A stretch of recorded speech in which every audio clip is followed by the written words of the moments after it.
India என்பது 1947 தன்னுடைய முதல் சுதந்திரத்தை அடைந்தது. அதிகாரப்பூர்வமாக அந்நியனிடமிருந்து முதல் சுதந்திரத்தை அடைந்தது. ஆனால் என்னுடைய கருத்து என்னவென்றால், இன்னும் நாம் அந்த முழு சுதந்திரத்தை அடையவில்லை. ஏனென்றால் நாம் இன்னும் அந்நிய நாட்டை டிபெண்ட் பண்ணி தான் வாழ்ந்துட்டு இருக்கோம்.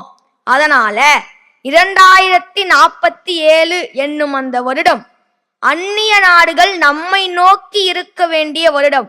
அதாவது அந்நிய நாட்டு பொருட்களிலிருந்தும் அவர்களின் சிந்தனைகளிலிருந்தும் நாம் விடுபட வேண்டிய நம்முடைய 2வது விடுதலை புரட்சியின் வருடமாக இருக்க வேண்டியதுதான் இந்த 2047. அந்த புரட்சிக்கு காரணம் இப்போ இருக்கிற பெரியவங்களோ இல்ல அடல்ட்ஸோ இருக்க வாய்ப்பில்லை. நம்மளை போல் இருக்கும் இப்ப இருக்கிற இந்த யூத்தால தான் இந்த இவ்வளோ பெரிய விஷயத்த பண்ண முடியும்.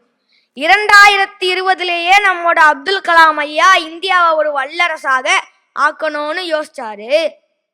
ஆனா நம்ம அதை மறந்தே போயிட்டோம்.